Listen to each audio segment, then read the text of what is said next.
ny mofinaina isan'andro atolotry ny mpitandrina rakotina valina maoly.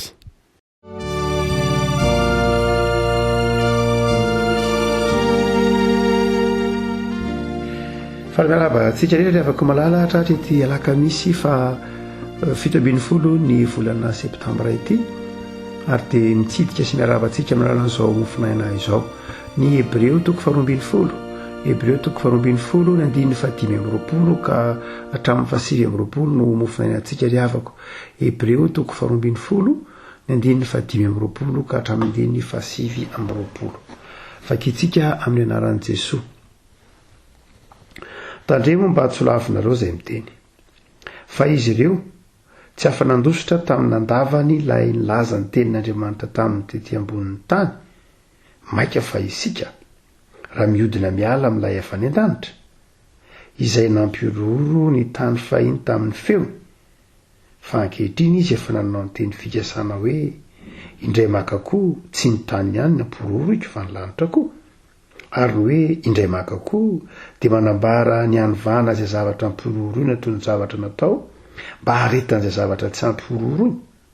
koa satria mandray fanjakana tsy azo ampirorona isika dia aoka isika hanana fahasoavana hoe tsika manao izay fanompona sitrak'Andriamanitra amin'ny fanatsana sy ny fahatahorana, fa Andriamanitra dia afo mandevona. Ray masino manamasinana amin'ny fahamarinana ny teninao ny fahamarinana. Amen. Ny epistile any Hebreo araka ny fahafantarantsika azy dia nosoratana ho an'ireo jiosy niova kristiana, izany hoe ireo jiosy izay voavolavolan'ny teolojia ny testamenta taloha, voavolavolan'ny ny toe-panahy na ny fiainam-panahy ny testamenta taloha sy ny lalàn'ny Mosesy ny soratra, ary dia saika ny sary izay aseho ny epistile any Hebreo dia nalaina avy amin'izany fotom-pampianaran'ny testamenta taloha zany. Jesosy aza moa dia andeha ataontsika hoe na i Mosesy na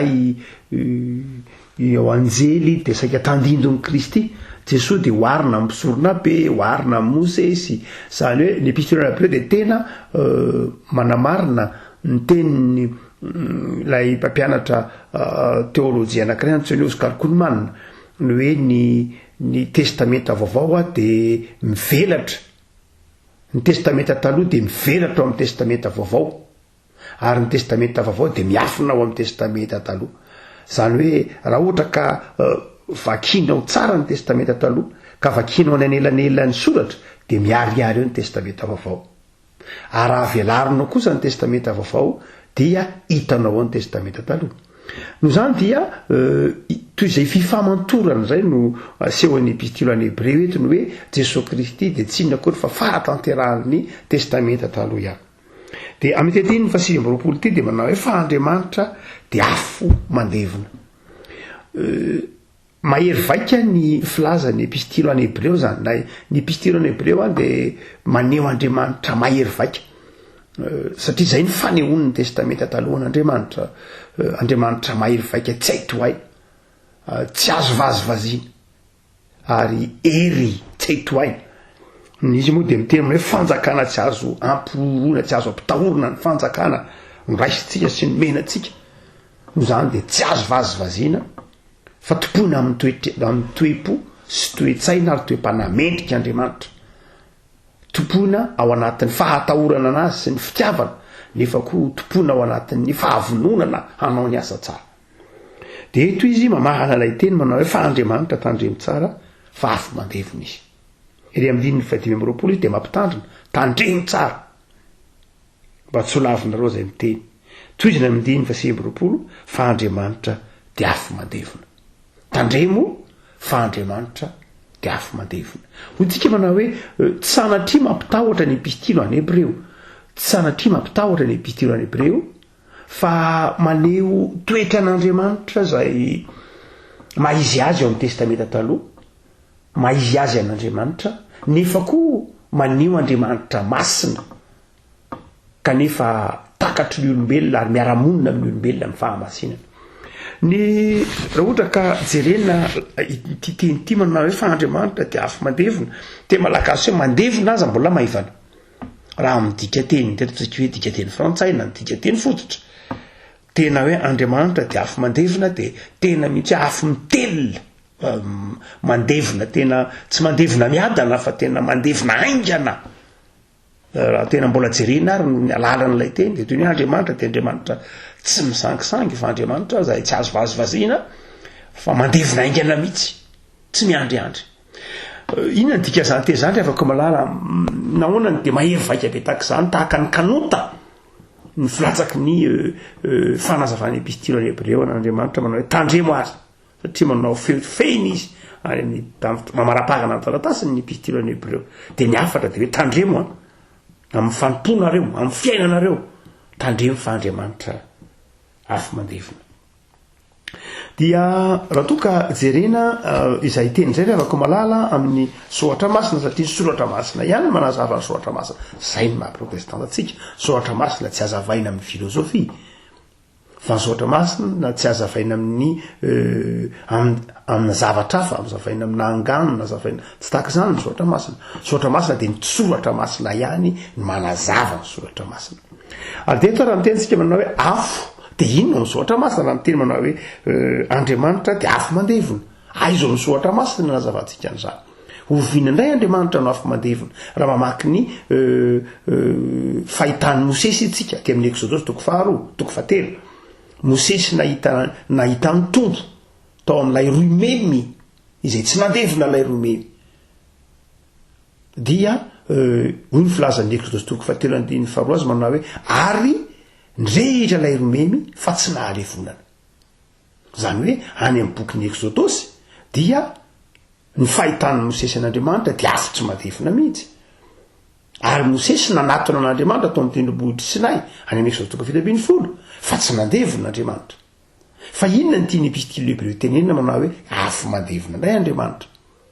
raha ny tena toetra n'Andriamanitra ao amin'ny bokin'ny Exodosy Mosesy nahita ilay roimemy de tsy Andriamanitra tsy fahalevonana akory fa fahariana fa inona no atonga ny epistilo any Hebreo eto nandray ity andiny soatra masiny Deutéronomie ity Isaia mpaminany ny hoe afo mandevina Andriamanitra rovina izy ny mandevina inona ny levoniny rovina izy no afo mandevina ny soatra masina sika manazava ny soatra masina ary dia ny voalohany de ataontsika hoe afo mandevina Andriamanitra de midika fanadiovana Andriamanitra rehefa miteny hoe afo mandevina Andriamanitra de ny afo zany de midika hoe fanadiovana Andriamanitra de manadio tsy mahazaka fahotana ary hitantsika fa ao amin'ny Korintiana voalohany toko 7:17 zay efa nataontsika efa mofainantsika teto asa herinandro vitsivitsy zay ny hoe mikasika ny hoe ny fanomezam-pahasoavana raisiny olona de mbola zahana toetra amin'ny afo ary ny olona koa de dia mbola mandalo amin'ny afo tsy ny fizahn-toetrany ihany fa izy koa azy tsy ny fanompony ihany tsy le zavatra nataony ihany fa ny olona koa de taky sariana fa amin'ny afo raha ohatra ka fanomezam-pahasoavany bozaka namololo itsika teo Korintiana voalohany toko 7:17 zany hoe ao amin'ny soatra masina de ny afo de tena milaza koa fanadiovana na fanivanana mihitsy mazava be zany milaza fanadiovana na fanivanana koa ny afo tahaka ny volamena zay ampandalovina amin'ny afo de mamiratra tsara Andriamanitra hoy ny epistilo any Hebreo de zao Andriamanitra manivana Andriamanitra mizaha toetra dika teny Andriamanitra de afo mandevina de Andriamanitra zay mizaha toetra Andriamanitra zay manivana ny izy amin'ny tsy izy Andriamanitra zay manavaka manala koa ny mety loto ny afo de fanadiovana tsy tokony atonono zany ny afo de fanadiovana ary zay nydikany hoe ny sarina ny onony Jesosy azy dia ohatra manao hoe ny sampana zay tsy mamoa de tapahana ka arinany atyafo omay zany hoe tena esorina mihitsy fanivana ny afo dia midika tena hoe fanivanana fanesorana zay tsy izy am'izay fotoan'izay lay hoe afo mandevina dia fanasitranana azy zany ao anatiny fanasitranana mba tsy ho simba lay fotsy lay voalopoka ohatra raisitsika misy zavatra tsy ilaina misy zavatra tokony esorina misy zavatra manimba dia esorina dorana amin'ny afo izy ary dia ilay Andriamanitra zay asehony pistilana be reo zany dia Andriamanitra matahotra ka tsy topoina ao anatina toetra tsy mendrika tsy topoina ao anatina fahalitoana Andriamanitra tsy mahazaka afangaro amina zavatra tsy mendrika zay mahatonga ny pistilana Hebreo dia tandreminareo tsara fa Andriamanitra tsy mahazaka izay tsy fahatanterahana izay fa mandevona tsy lay izy tsy miteny hoe mandevona ny olona tsy zay loatra fa io mandevona na zany teo inona ny le vonina lay fahalitoana lay zavatra tsy mety Andriamanitra dia tokony ho fantatritsika fa Andriamanitra tsy mahazaka ny zavatra tsy mety tsy akasitrahan'Andriamanitra ny toetra tsy mety no zany dia Andriamanitra toy ny afo mandevona ka manivana manadio mangiry firy ny fanadiovan'Andriamanitra mazava zany fa mangiry firy ny fanadiovan'Andriamanitra satria afo izy zay Andriamanitra fa ny faharoa dia Andriamanitra dia raha miteny koa hoe Andriamanitra dia afo mandevona dia midika koa hoe fitsarana ny afo eto fitsaran'Andriamanitra ny boky Nomery 4:5-7 dia mitadiditsika tsara ny amin'ny kora sy ny namany dia nandany Mosesy zanak'Israely moa zany amin'ny fotoana dia fa nikomy tsy hiakatra ny Kanana dia nisy olona vitsivitsy nisy mpisorona koa aza nisy olona nitsangana nanohatra any Arona efa nahoana koa moa ianao no misoratena ho mpisorona nahoana koa moa ianao no Mosesy no misoratena ho mpitarika fa izy ianao maninona ny tsy zahay no mitarika maninona ny tsy zahay no izao ary entinao aninona ty koa zahay sy ny sisa io moa rehefa tonga ao anatin'ny zavatsarotra dia misy toe-javatra ohatr'izay mandrakarivo amin'ny fiarahamonina dia tahak'izay koa ry kora sy ny namany nanakina any Mosesy sy Arona ny fomba fitondrany izy nanendry anareo sy ny sisa rehetra ary dia nitsara Andriamanitra ao amin'ny Nomery 4:5-7 ka teny tamin'ny Mosesy sy Arona sy ny vahoaka miatay anareo ary dia tonga ireo namany kora zay nandoto didika azo manitra sy ny sisa rehetra ary tezitra Andriamanitra nandevona any kora tao anatin'ny tany ary ireo ataontsika hoe namany kora zay nandoro ny didika azo manitra Nomery 4:5-7 dia may tsahan'ny afo may izay le hoe afo zay afo ny fitsarana tsy ho ihany taditsika tsara ny Eli sy ny mpaminany ny bala Eli zay nandatsaka afo avy tany an-danitra nandevona ny fanatitra amin'izay fotoan'izay le afo dia afo ny tsara ny laza fa marina ny Andriamanitra Eli ary marina ny finoany Eli ary hitatsika fa ohatra koa tarany Sodoma sy Gomora Genesis 7:7 dia milaza ny lay fitsaran'Andriamanitra mihitsy ny Sodoma sy Gomora ny bokin'ny Apokalipsy moa dia milaza io koa ny Jesosy miteny any mpiafavany an-danitra eo koa ny bokin'ny Apokalipsy miresaka momba ny afo zany dia lay hoe Andriamanitra dia afo mandevona dia Andriamanitra dia afo mitsara koa Andriamanitra dia mitsara tokony atahotra zany ao anatin'izany tokony hitandrina isika amin'ny fanompotsika izy amin'ny tandreminareo mba tsy ho lavinareo zay miteny mampatsiaro antsika ny kora any amin'ny Nomery 4:5-7 no hoe tandreminareo tsara fa kora nge nandazy ny teny taminy izy io nandahandry Mosesy nandahandry Arona maika moa isika fa anda raha miodina miala n'ilay avy any an-danitra miala amin'ilay avy any an-danitra Jesosy io no zany rehefa ko malala eo dia fampitandremana atsika hitandrina hoe tandremo tsara fa misy ny fitsaran'Andriamanitra aoka hitandrina amin'ny fiainona ny tenin'Andriamanitra aoka hitandrina amin'ny fanomporon'Andriamanitra ao anatin'ny fanajana fa ny fahatelo dia rehefa miteny koa hoe Andriamanitra dia afo mandevona dia tsy milaza ihany koa hoe fitsarana ihany Andriamanitra dia Andriamanitra mbola tsara ka matahotra Andriamanitra manadio ka tsy mahazaka fangaroana zavatra afo fa ny fahatelo dia hoe afo koa dia milaza ny fanatrehan'Andriamanitra andriamanitra de midikany hoe afo mandevona de hitantsika fa milaza ny fanatrena andriamanitra ndresaka momba ny exodose toko fatelo tsika teo ny hoe nahitany mosesy nahitan'lay romemy mirehitra nefa tsy mahay zany hoe tsy nahalevonana takizay andriamanitra milaza hoe lay afo de marina fa afo mandevona izy eo saingy nilazany epiteny hebreo fa andriamanitra ao amin'ny exodosy raha alohana nomezany didy folo de hoy ny filazan'ny exodosy azy hoe de nanenika ny tendrombohitra sinay ny voninahitra Jehova de nisy rahoana nidina nandrakotra ny tendrombohitra ary nisy afo no zany dia ny sary zay aseho andeny hoe lay andriamanitra de andriamanitra zay hoe misy afo mandevona de milaza hoe andriamanitra koa dia milaza fanatren'andriamanitra ny afo ary tsy tokony adonantsika fa ny fanamasina de afo sarina lelafo zany hoe milaza ny fanatren'andriamanitra ary izay afo zay afo ny fanamasina izay mampatsiaro ny tononkirany fahadimapolo sy dimanjato zay maneho zay ataotsika hoe andriamanitra de afo mandevona izay ho lay mpanao tononkira manao hoe amin'ny dira vadimapolo sy dimanjato hoe niafonao ny afonao ampandreseo ny afo nofoko ny sitrakao anekeko ho tena sitrako zany hoe ny afonao ampandreseo ny afo nofoko lay tononkira iny zay ihany ny dikany hoe fanamasina lay fanamasina de afo mandevona koa ny afo nofon'ny olona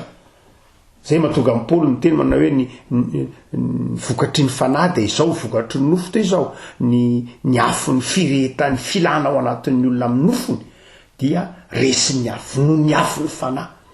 ka mahatonga hafanampo anompo an'Andriamanitra fa tsy mahatonga hafanampo anofony nofo satria ny afo nofo de mampiala ny olona amin'Andriamanitra fa ny afo ny fanamasina kosa de manome hafanana mandoro ny afo ny nofo ka manome hafanana mamelona ny fitiavana an'Andriamanitra ao anatin'ny olona no zany dia eo tsika manao hoe ny afo mandoro de ny afo mandevona de mandevona ny fahotany olona ny tiana tenenina mandevona ny faharatsian'ny olona ny tiana tenenina mitsara ny tsy fahatanterahany olona ny tiana tenenina zany rehefa malala de eto zany tsy tokony ho lay Andriamanitra mandevona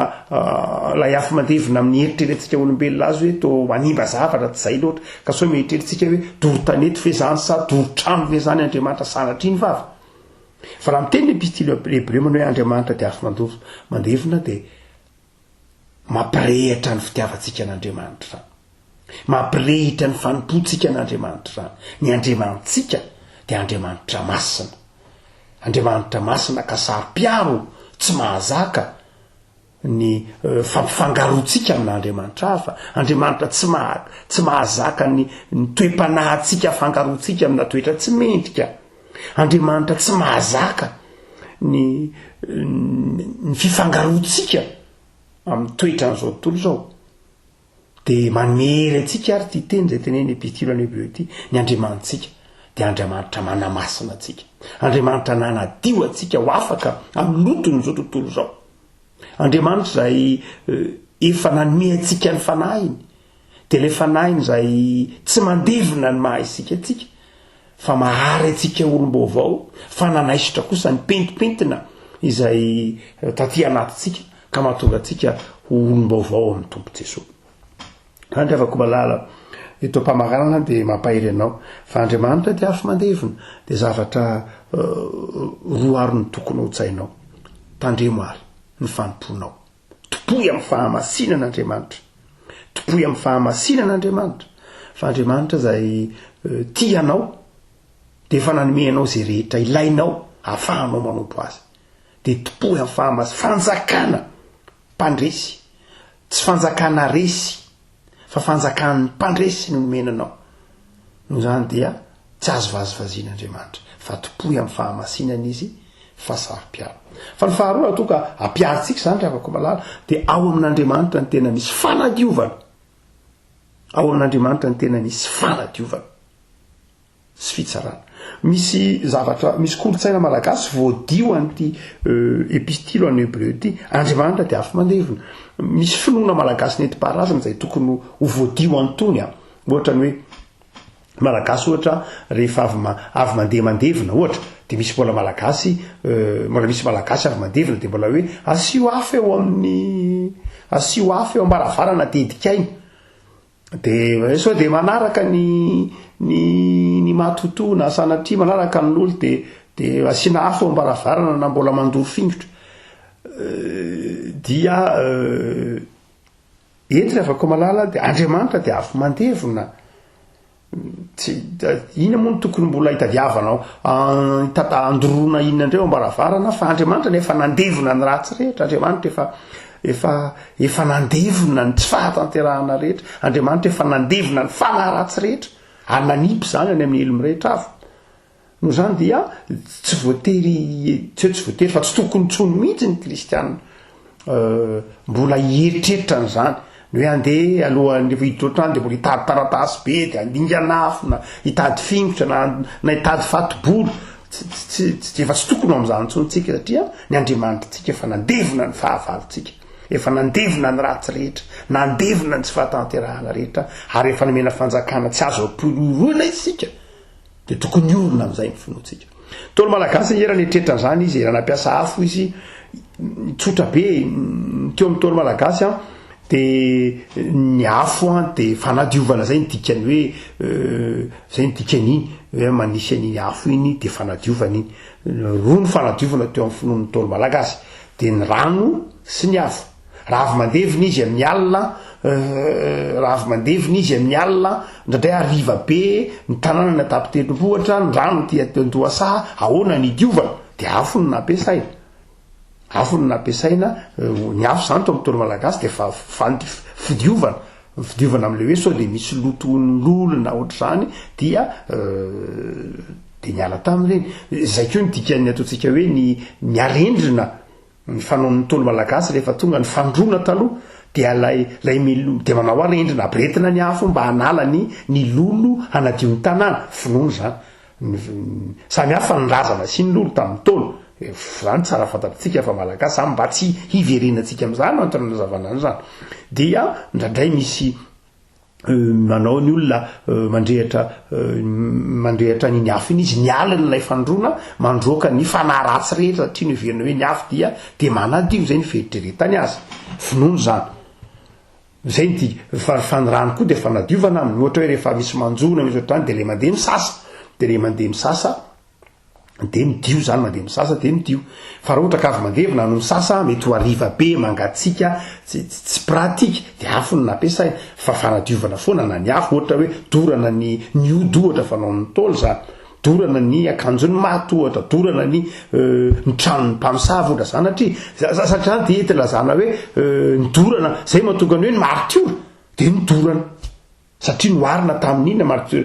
nisy fotoana martiora tonga de sy faravohitra de noarina tamin'ny fako izy sanatria zay ny dikany hoe faravohitra nidorana ny martiora na nroahana nyvoaka tany ivelan'ny tanàna iny ivelan'ny tanàna izy zay hoe tena nampitoviana tamin'ny fako izy sanatria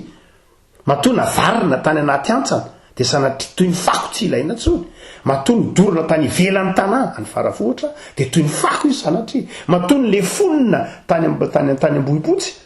de toy ny fako izy sanatria satria ambohipotsy tam'izany fotoana zany fanaripako dia any atsimo de narina tany ny fako de toy ny hoe noarina tamin'ny fako olona sanatria zany tena ohatrany hoe tsy ilain'ny fiarahamonina sanatria fatritranolona neritretina martiora tamin'ny fotoana ny fomba famonoana martiora de fomba famonoana tsy mahazatra mihitsy ninona moa nitorahana tamin'ny tolo malagasy ny elika sanatria zay mahatonga ny hoe notorahambato ny martiora ampitoviana tamin'ny ambo sanatria nitorahana no zany dia any ivelan'ny tanàna ary amorikady ary fedanana ary anaty antsana ary no zany dia eto de izany sary rehetra zany dikany hoe nilanjany antsony afo to amin'ny kolotsaina malagasy ny hoe ny afo de milaza fanadiovana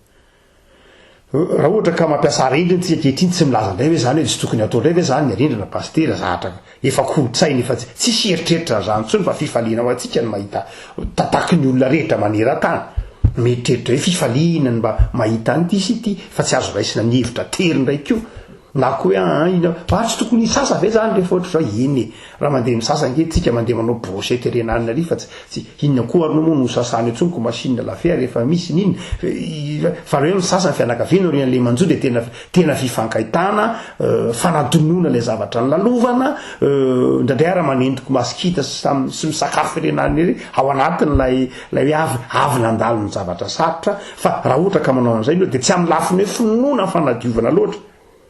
hoe fanadiovana inona ntsony diovina teo fa ianao hoe kristiana de mbola eritreritra hoe hiala loza inona loza efa nataony Jesosy tao amin'ny azy fijaliana misy mantsy hoe de miala loza de rehefa makany le lamba ampanarahana ny rano any ny akanjon'le maty tsy tokony amin'izany ntsony mpino avako malala tsy amin'izany ntsony raha mandeha misasany fianakaviana de fitsangatsangana fimbona fifankatiavana fa tsy amin'ny finoana hoe miala loza de alina any nykodorony sanatria anjoto tontolo iainana any na alinina any tsy amin'izany ntsony isika fa fantatsika fa efa minetiny Jesosy tao amin'ny azy fijaliana zany ny loza rehetra ny fahafatesana amintsika de tombony aza raha ohatra ka zay amin'ny soratry Paoly nary raha ohatra ka hoe misy mpino mbola mandeha mandoro fingotra rehefa avy nandevina de tokony eritreritra izy satria eto ny apôstôly ny epistily any Hébreu de manazava hoe ny fanjakana ny menanao nge fanjakan'ny mpandresy tsy azo ampirorony ary Andriamanitra ny efa nandevina ny fahavalonao nandevina ny zavatra rehetra de aoka tsy afangaro amina zavatra hafa fona tak'izany ntsony ny finoana kristiana de afaka malala ho tsapanao fa raha ny teny epistily any Hébreu hoe fa Andriamanitra de afy mandevina de afy mpitiavana zany afy manafana anao amin'ny fiarahana aminy tsy afy mandrava fa afy zay mitaona anao anatiny tahaka ny Exodus 2:22 rehefa nahita lay afy Mosesy de nanatony afy mitaona anao anatiny an'Andriamanitra eto fa mandevina ny faharatsiana mandevina ny tsy finoana mandevina ny fampifangavaro mpivavahana isan-karazany fa afy mitaona anao anatiny an'Andriamanitra afy mitaona anao ahita ny tavan'Andriamanitra ao amin'ny Exodus Mosesy nahita ny tavan'Andriamanitra na ny maromarona koa nahita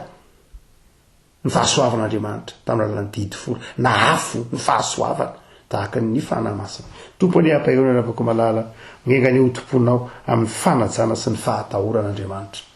vavaksika tompotsotranao zay noho ny teninao zay azo nivakina tamin'ny tenin-drazanay mampitandrina anay ny soratra masina mba tsy hanaovanay ny fanomponanao maivamaivana maifanjanana fa mitaky fanajana ianao mitaky fahatahorana ianao ary mitaky